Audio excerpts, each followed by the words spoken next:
Would you like to be president of Nigeria? Some of us, we need to lead in terms of the trajectory of developing Africa through the business, not through the political leadership.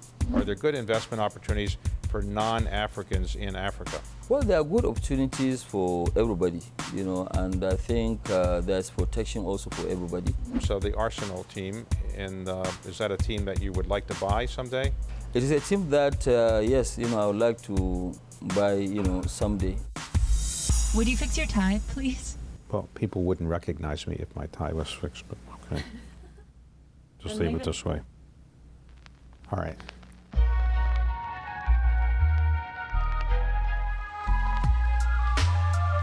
I don't consider myself a journalist, and nobody else would consider myself a journalist. I began to take on the life of being an interviewer, even though I have a day job running a private equity firm. How do you define leadership? What is it that makes somebody tick? Aliko Dangote is widely known to be the wealthiest man in Africa. So is that a title you're proud to have, or is that one where you get so many people calling you for money, you wish you weren't the wealthiest man in Africa? Well, first of all, thank you very much, David. It's great to be here, you know, and also seeing you today. Well, you know, when they call you the wealthiest person in Africa, you know, it comes with a lot of baggage. Of course, there are so many demands here and there, where people now come up with so many different, you know, demands. But it is good because I'd like to give back to the society. So right now you are involved in many philanthropic endeavors in Africa and elsewhere. Let's go through some of them before we go to how you actually made all of this money. So recently you had an event in New York, where we are now, with Mo Ibrahim, also a wealthy African business person, and Bill Gates, in which you provided a fair amount of money for the African Center in New York, in Harlem. What is the African Center, and why did you do that? Well, we did the Africa Center idea started with, you know, Chelsea, Clinton, Hadil, Mo Ibrahim, and my daughter Halima. My daughter Halima joined them later, and we realized that, look, we need to set up this Africa Center. We need to make it a reality. First of all, you know, for us to be able to project Africa in a better light, you know, bringing Africa to the rest of the world. You know, especially when you look at, you know, the third week of every September, we have the United Nations General Assembly, where the entire world converges in New York. And what we want to do is to tell the real narrative of Africa and tell the rest of the world what Africa is all about. So this is now to do with policy, business, and our culture. You know, because sometimes, you know, especially, you know, Americans, they don't really understand much about Africa. You know, somebody will say, okay, well, both you Africans, you know, what kind of language do you speak? For example, in Africa, we speak about 2,000 different languages. Well, that's a lot. That's a lot. So right now, one of the big problems in Africa is health, and you've been very involved in trying to eradicate polio in Nigeria, along with Bill Gates and his foundation. What is the progress that you've made to date? I think we've done quite a lot. The progress has been very, very tremendous. In the last 3 years, we haven't really had any wild, virus of polio. And hopefully, when we work hard between now and the next 6 months, by April, we'll be certified to be polio-free country, which means the entire African continent will be polio-free. Now, one of the things you're doing in the philanthropic world is building a hospital in Nigeria. Why do you feel a need to build a new hospital?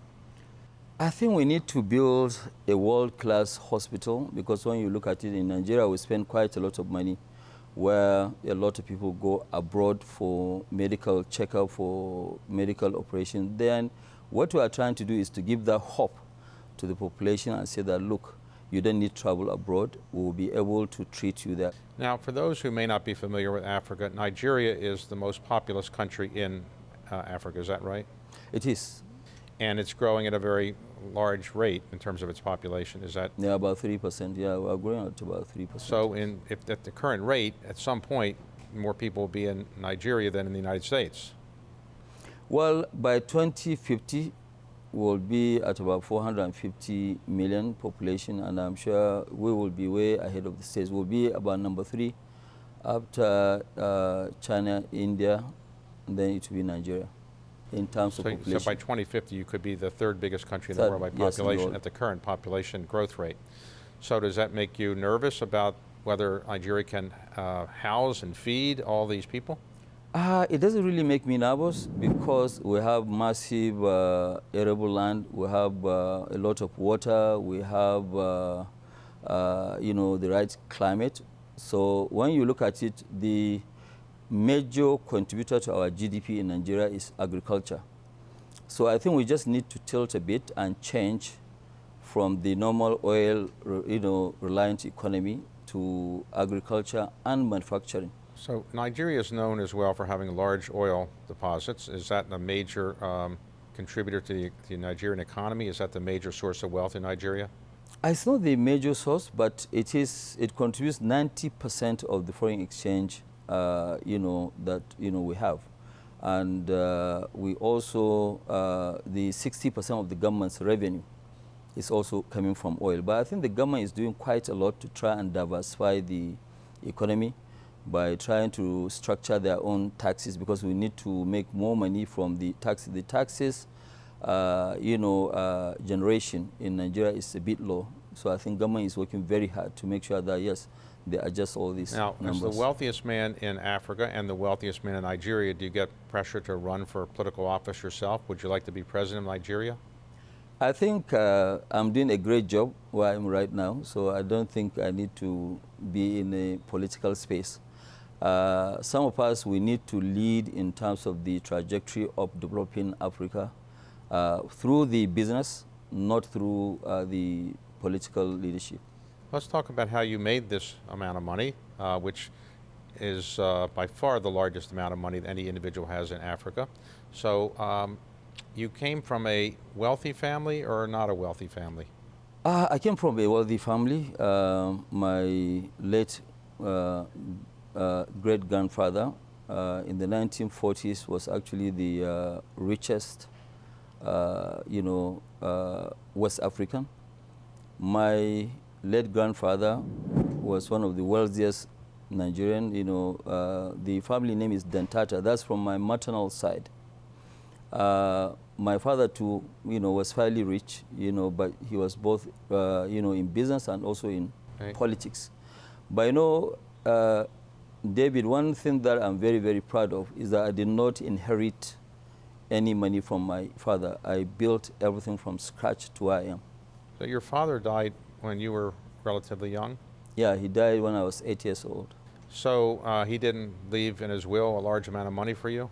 Well, he left in the will, but, whatever that I inherited from him, which means in assets, I gave that one to charity since then. Okay, so did you go to college in Nigeria? No, I went in Egypt. Egypt, all right. And what did you study? Business. All right, so you graduated at what age?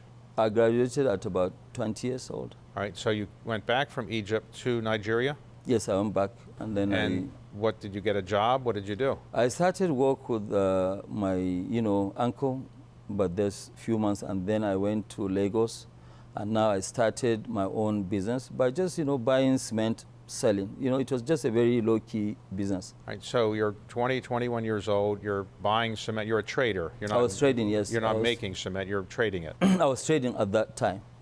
Now, cement is your main business. We'll talk about it in a moment, but why is cement such a big part of Africa's, wealth, at least in Nigeria? The issue is that when you look at cement, cement is what builds infrastructure. And we need a lot of infrastructural deficit. In Nigeria alone, we have about 17,000 deficit of housing.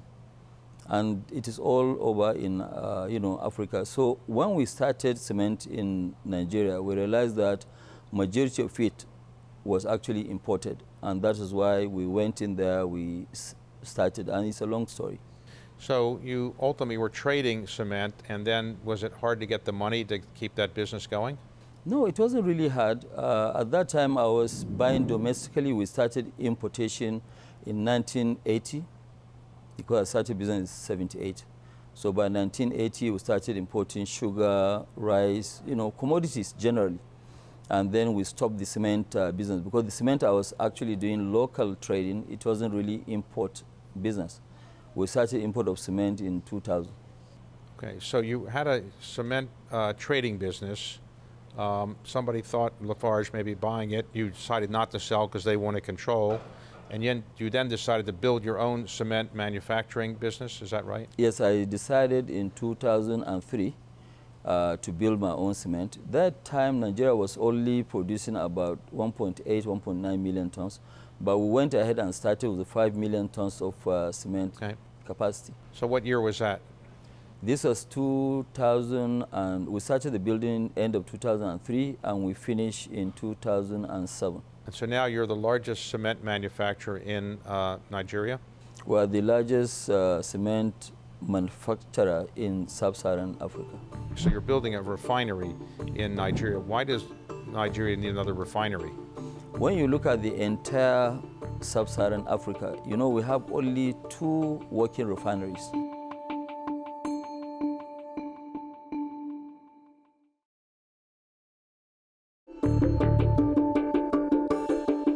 So the cement business is the core of your wealth and your company, but you're now building other things. So you're building a refinery in Nigeria. Why does Nigeria need another refinery?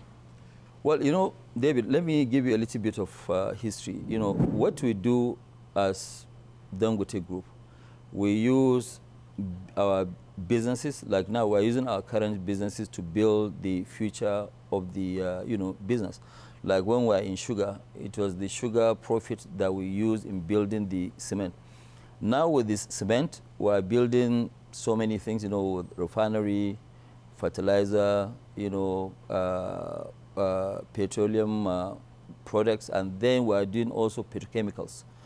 With the refinery, your question is, okay, why are we building a refinery? When you look at the entire sub-Saharan Africa, we have only 2 working refineries. One, it is in Cote d'Ivoire, which has only 75,000 barrels a day. The other one is by Sasol in South Africa. But majority of all these countries, almost all the sub-Saharan African countries, they don't have refining capacity. So all of them, they export their oil, but they import products. So we realize that majority of the foreign exchange spendings of Nigeria goes to petroleum products imports. So Nigeria is exporting its oil and then it has to buy refined oil products back, import it, right? Yes. And what you're doing is you're building one of the largest refineries in the world? It is the largest single line in the world. It's 650,000 barrels a day.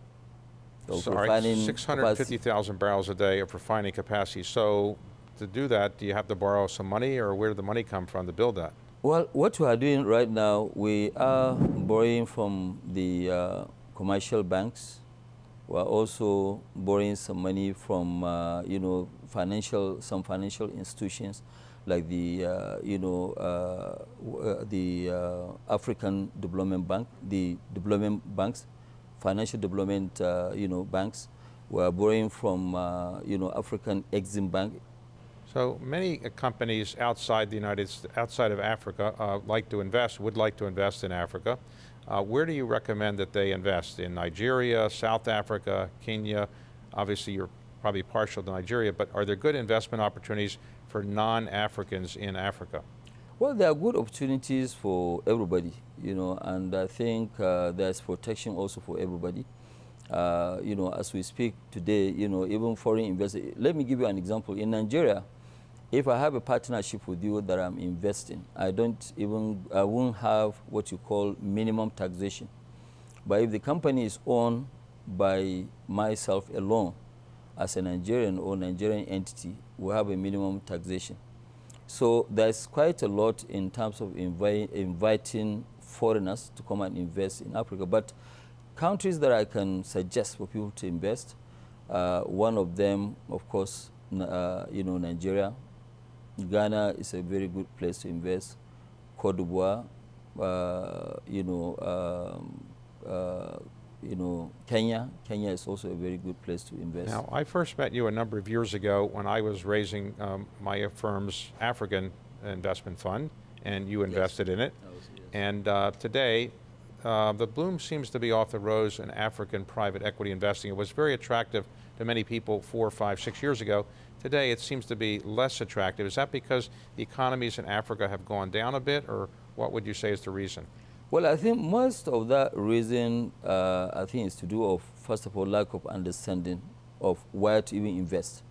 You know, I mean, look at the investment that were made with you. I think I can say that 90% of whatever we invested in, we are doing very well. So I think it is where you should invest. Even myself as an African, I cannot invest in every single sector. So I have to be very choosy of where I invest. And, you know, there's a lot of, you know, wrong perception. You know, people read stories from newspapers and they believe what they are, you know, reading. But I think, you know, as we go along, you know, there are quite a lot of changes in most African countries to try and change in terms of, you know, focus on the economy. Now, you live principally in Lagos, is that right? Yes, I do. And how many people are there in Lagos? In Lagos today, we have about 25 million. 25 million people? Yes, in terms of population. I know it's a very small... So you getting know, around in Lagos, which I've tried to do, is not that easy, though getting around in New York's not that easy either. But for example, when you get around, do you have like special police cars that take you around? How do you get around Lagos? Well, I get around in Lagos. Yeah, sometimes I have, you know, police escort, but not all the time. Okay. Over the weekend, I drive myself. You drive yourself? Oh, yes, I do. I drive myself. And people stare at you and say, there's the wealthiest man in Africa driving himself? They do sometimes when they recognize, you know, the person driving, yes. So do you go to a restaurant by yourself? Do people come up for selfies or they ask you for money? They don't really ask me for money, but even here, anytime when I go to places, you know, to either eat or to, you know, I get a lot of requests for selfies, for, yes, you know, it's normal. Now, you have some outside interests. One of them, I think you're interested in what we call in the United States soccer, but other people call football. So the Arsenal team, and is that a team that you would like to buy someday? It is a team that, yes, you know, I would like to buy, you know, someday. But like what I keep saying today, we have $20 billion worth of projects. And I think that's really what I want to concentrate on. You know, I'm trying to finish building the company, and then after we finish, maybe sometime in 2021, you know, we can... so you're not you buying know, a team right now? I'm not buying Arsenal right now. I'm buying Arsenal when I finish all this Okay. project, So because I'm trying to take the company to the next level. what are the attributes that you think you have brought to the table which make you successful? I think the most important one, number one, David, if you are going into any business, you must understand the business A to Z. You must know that business.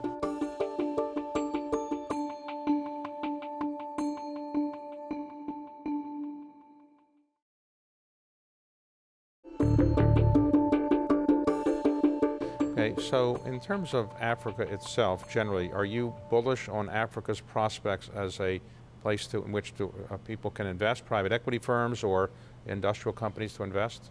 I think I'm very, very bullish when it comes to Africa, and it is the main reason, David, today why we have $20 billion that we're investing all, you know, at a go, which will finish by end of next year, first quarter of, you know, I mean, in the next 2 years, let's say in the next 2 years.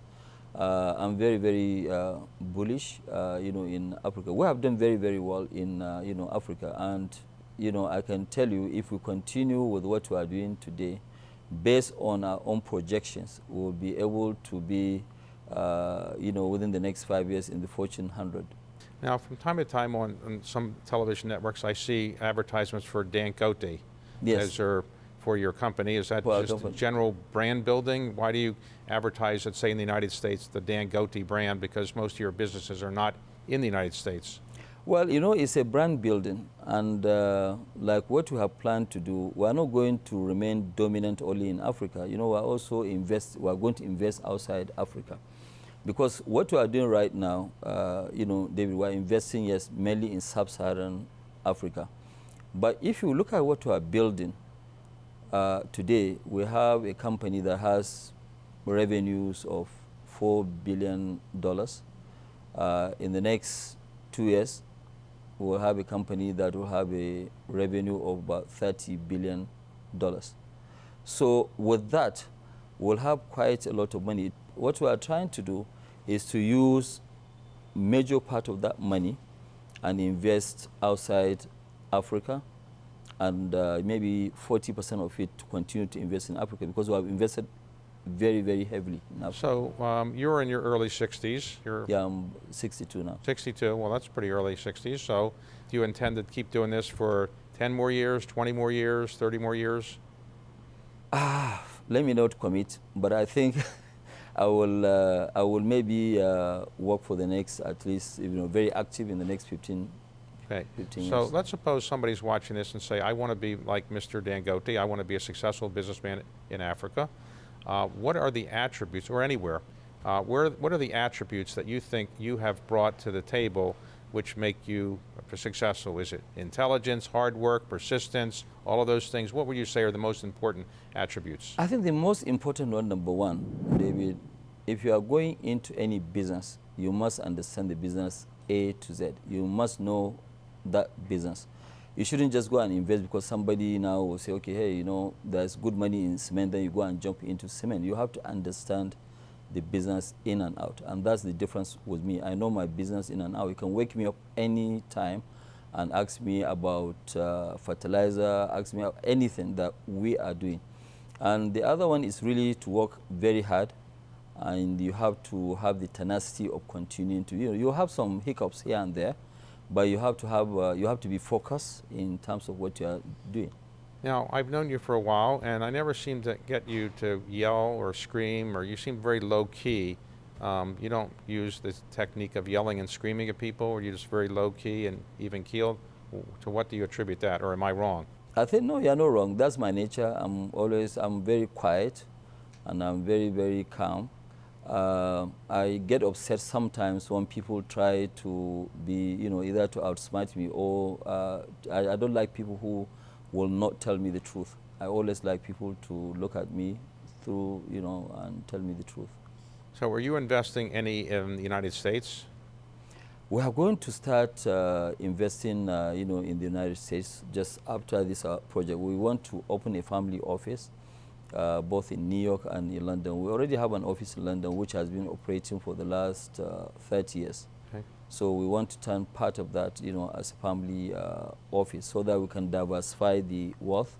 As you know, I've discussed this with you before, where, sometimes in Africa you have issues of devaluation, so we want to really preserve some of the family's wealth. Right. Now, sometimes wealthy people, they collect art, they collect cars, they collect other things, or what, some of your wealth that you're not using for philanthropy, what do you do with it? Do you collect, are you a collector of things, or? I'm not really a collector of arts, anytime when I have excess money, I like to put more in terms of charity. So I don't really have very expensive lifestyle. And the great pleasure of your life is just building your company and then giving away extra money? That's my greatest pleasure in life. Okay. Yes. Well, it's a very good success story, and I know a lot of people wanted to hear how you've done it, and I guess you're saying it's hard work and persistence, a little luck maybe from time to time? Luck, definitely. Luck must be there. If there's no luck, you won't be able to make it, of course. Well, thank you very much for coming today, and I appreciate your giving us your insights. Thank you. Thank you so much, David.